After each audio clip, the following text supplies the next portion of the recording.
Hello दोस्तों, नमस्कार, welcome, स्वागत है आपका आपके अपने चैनल स्टडी पोर्ट पर। और जैसा कि हमने करंट अफेयर का सेशन स्टार्ट किया है आपको पढ़ाना, इसमें हम जो है करंट का डेली का जो है एक रिवाइज क्लास लेके आया करेंगे। वैसे तो आपको हर जगह से करंट अफेयर मिल जाएगा पढ़ने को, न्यूज़पेपर हो गई, अन्य बहुत सारे चैनल है।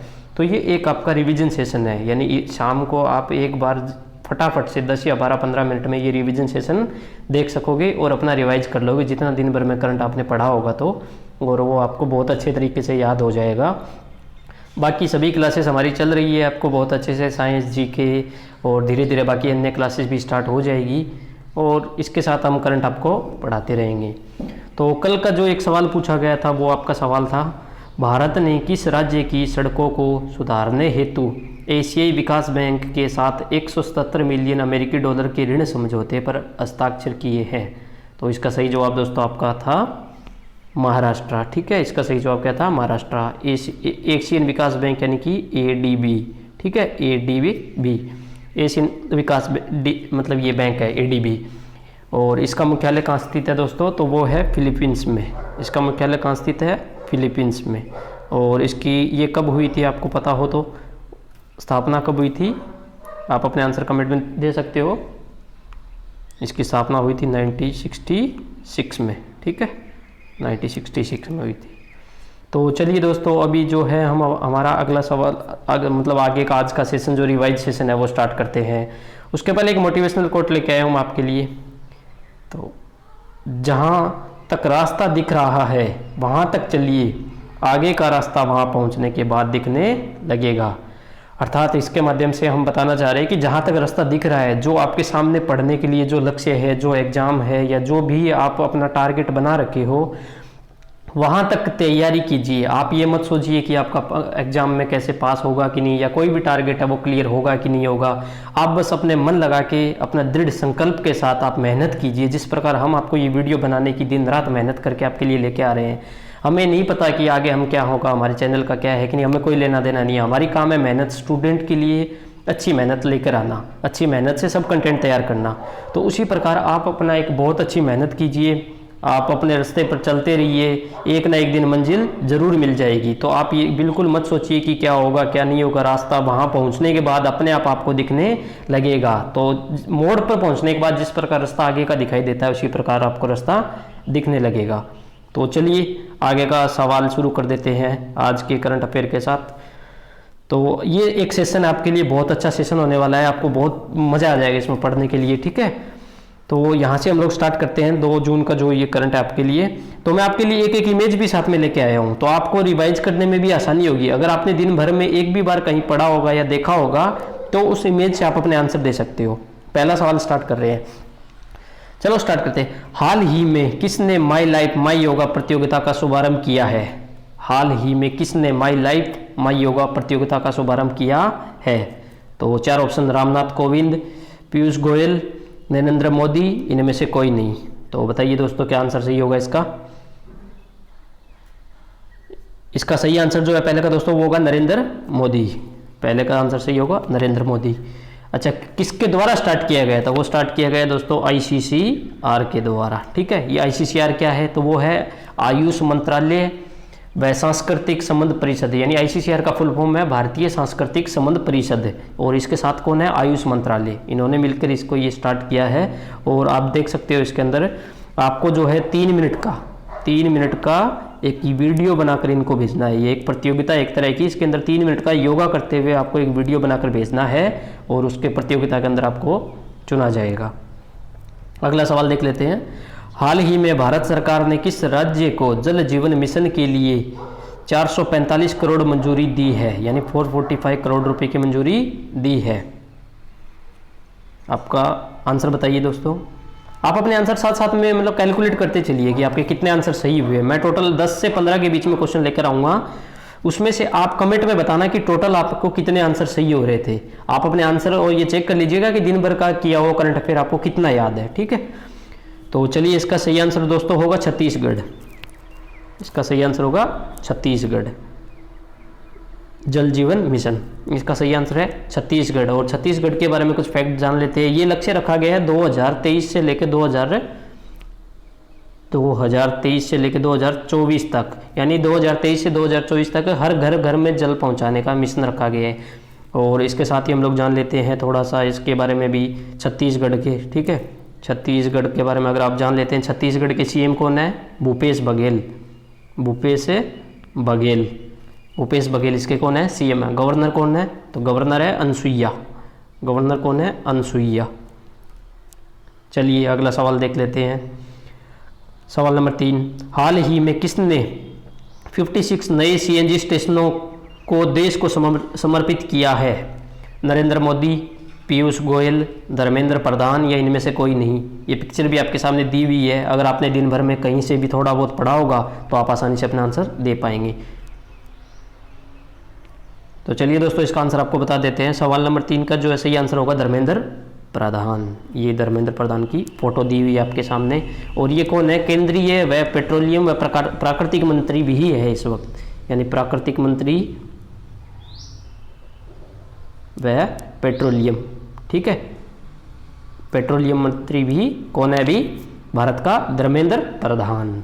चलिए अगला सवाल देख लेते हैं। हाल ही में वाजिद खान का निधन हुआ है, वह कौन थे? ये वाजिद खान का फोटो आप देख सकते हो। तो वाजिद खान आपके एक क्या थे? गायक थे। इसके बारे में तो आप लोग अच्छे से परिचित होंगे। ये एक गायक भी थे और गायक के साथ साथ क्या थे? निर्देशक भी थे। साजिद वाजिद का आपने नाम तो सुना ही होगा। साजिद वाजिद, साजिद और वाजिद। चलिए अगला सवाल देख लेते हैं। सवाल नंबर 5, हाल ही में कैरेट इंडिया के नए सीईओ के रूप में किसे नियुक्त किया गया है? अनीता कोटवानी, सुमन गवानी, प्रतिमा मित्तल, इनमें से कोई नहीं। और ये आप देख सकते हो फोटो। और इसका सही आंसर दो दोस्तों वो होगा अनीता कोटवानी। ये देख लीजिए आप, अनीता कोटवानी, ये है अनीता कोटवानी का फोटो। तो आप थोड़ा सा अब कैरेट इंडिया के बारे में भी जान लीजिए कि ये क्या माजरा है।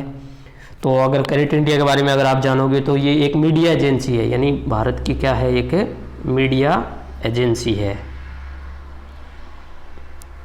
चलिए अगला सवाल देख लेते हैं। सवाल नंबर 6, हाल ही में सबसे ज़्यादा कमाई करने वाले एथलीट कौन बने हैं? Virat Kohli, Ronaldo, Roger Federer या इनमें से कोई नहीं? ये फोटो आपके सामने दी हुई है। अगर आप इसे पहचानते हैं तो आप आसानी से वैसे ही जवाब दे पाएंगे। ये फोटो मैंने इसलिए लेके आया हूँ ताकि एक हिंट मिल सके आपको, यानी आपके माइंड में एक पिक्चर सेट हो जाएगी। आप जब भी अगर ये सवाल आएगा तो आपके दिमाग में थोड़ा भी अगर आपने पढ़ा होगा, एक बार भी आंखों से देखा होगा, तो आप तुक्का भी मारोगे तो 99% सही जाएगा आपको, क्योंकि एक इमेज आपके दिमाग में सेट हो जाएगी, एक आंसर आपके दिमाग में सेट हो जाएगा कि ये सवाल तो कहीं देखा है, मैंने पढ़ा है, तो इसका सही आंसर क्या होगा। तो आप आसानी से उसका आंसर दे पाओगे। मैं डेली आपके लिए कुछ राजस्थान और इंडिया के क्वेश्चन का मिक्सअप लेके आते रहेंगे आपके लिए, ठीक है। तो बढ़िया बढ़िया क्वेश्चन का कलेक्शन लेके आएंगे सिर्फ। तो इसका सही आंसर आपको रोजर फेडरर होगा। सी इसका सही आंसर होगा, रोजर फेडरर। तो चलिए दोस्तों हम अगला सवाल देख लेते हैं। और इसके बारे में अगर थोड़ा फैक्ट आपको बताएं तो आप देख लीजिए, रोजर फेडरर का जो अमाउंट राशि जो है उनकी वो कितनी रही है? 106 मिलियन, यानी 106.3 मिलियन डॉलर। ये इनकी सबसे ज़्यादा मतलब कमाई है, इनकी सबसे ज़्यादा 106.3 मिलियन डॉलर। और इसके अलावा अगर हम जान ले तो विराट कोहली के बारे में भी जान लेते हैं।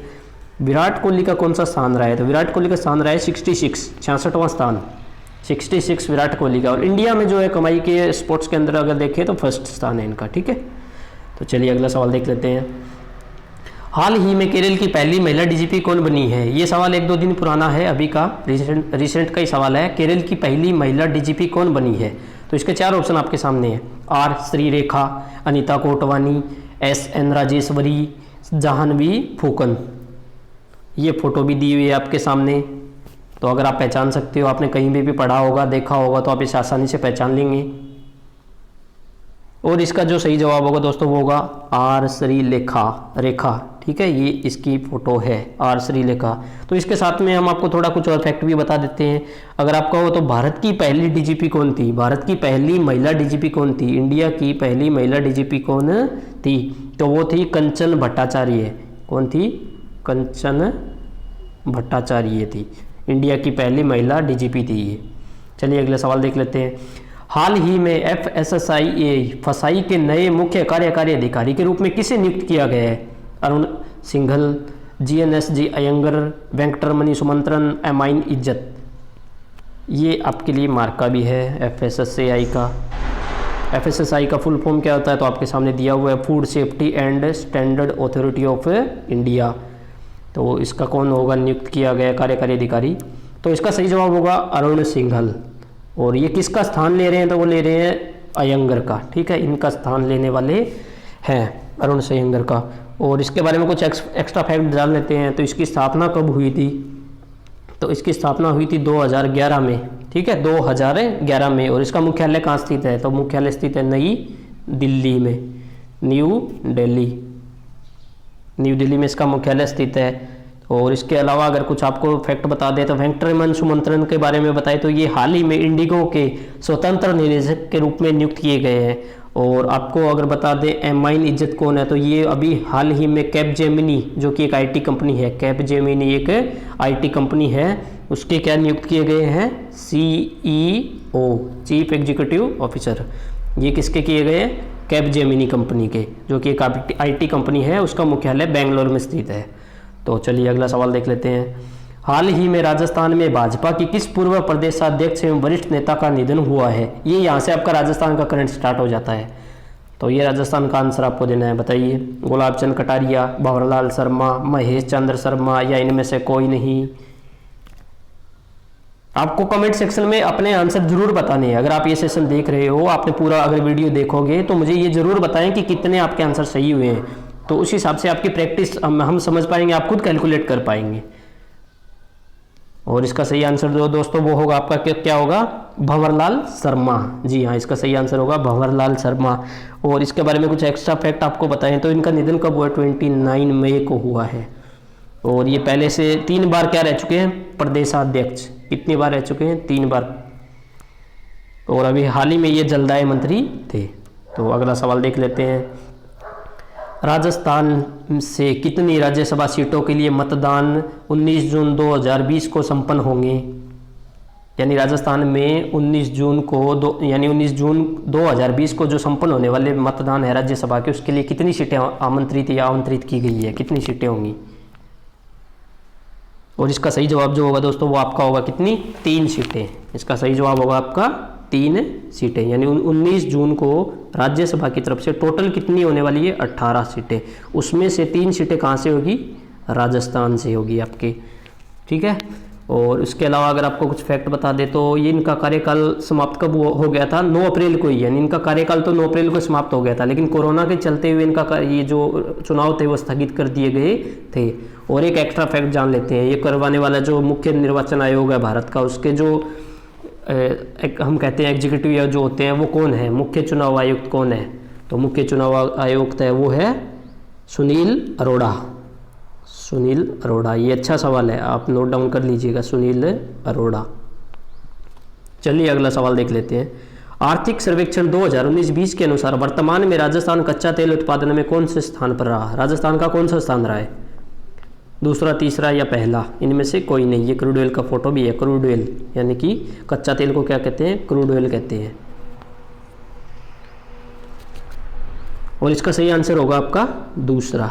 तो आप कहोगे पहला किसका रहा है? अगर दूसरा राजस्थान का रहा है तो पहला रहा है महाराष्ट्र का, MH। कितने परसेंटेज रहा है तो देख लेते हैं। तो 40% अकेला ये उत्पादन करता है, ठीक है, पहला स्थान महाराष्ट्र का। और अगर आप पूछोगे कि कुल टोटल 2019-20 के अंदर, ये भी सवाल आ सकता है, 2019 व 20 के अंदर कितना टोटल परसेंटेज था भारत का, तो वो कितना, मतलब टोटल कितना ये हुआ था उत्पादन? तो 3,2,1 संख्या याद रखिएगा, 3,2,1 लाख टन वर्ग, ठीक है, लाख टन रहा है, 3,2,1 लाख टन रहा है टोटल। चलिए अगला सवाल देख लेते हैं। राजस्थान के किन जिलों में औषधि नियंत्रण प्रयोगशालाएं स्थापित की जाएगी? उदयपुर, जोधपुर, बीकानेर या तीनों? इसका सही जो जवाब होगा वो आपका होगा तीनों। ज़्यादातर जो सभी आ जाता है तो आपको तुक्का एक्सपर्ट के लिए तो ये नॉर्मली आंसर हो जाता है उपरोक्त सभी। उदयपुर, जोधपुर, बीकानेर, तीनों इसका होगा। तो इसके साथ ही ये कब किया गया था? तो ये किया गया 17 फरवरी 2020 को इसकी घोषणा की गई है। 17 फरवरी 2020 को इसकी घोषणा की गई है, किसके द्वारा की गई है। ऑब्वियसली अगर औषधीय कुछ आ रहा है तो वो चिकित्सा मंत्री के द्वारा की जाएगी। और अगर आपसे पूछेगा कि चिकित्सा मंत्री कौन है राजस्थान का, तो वो चिकित्सा मंत्री है रघु शर्मा।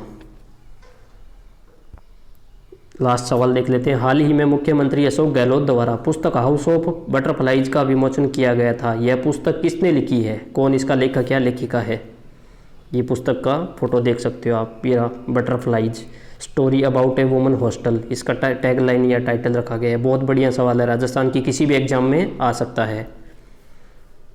इसका सही आंसर होगा दोस्तों नंदिनी सिंह। ठीक है, नंदिनी सिंह इसका सही आंसर होगा। नंदिनी सिंह के बारे में अगर हम कुछ एक्स्ट्रा फैक्ट जान ले तो ये जयपुर की रहने वाली है और एक जर्नलिस्ट है। और 8 फरवरी को जयपुर में ही एक सम्मान समारोह में इसका विमोचन किया गया था। किसके द्वारा, अशोक गहलोत के द्वारा। और ये आपकी प्रैक्टिस के लिए, इसका कमेंट बॉक्स में आपको आंसर देना है। राजस्थान सरकार श्रम द्वारा विभाग के न्यूनतम मजदूरी सलाहकार मंडल का अध्यक्ष किसे बनाया गया है। नीरज के पवन, टीकाराम जूली, सतीश कुमार या इनमें से कोई नहीं। इसका आंसर आपको कमेंट बॉक्स में देना है।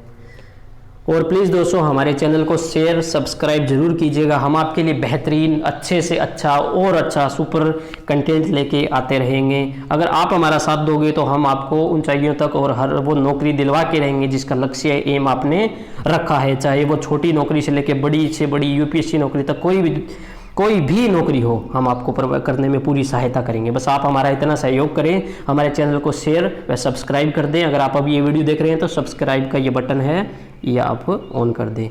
थैंक यू, धन्यवाद।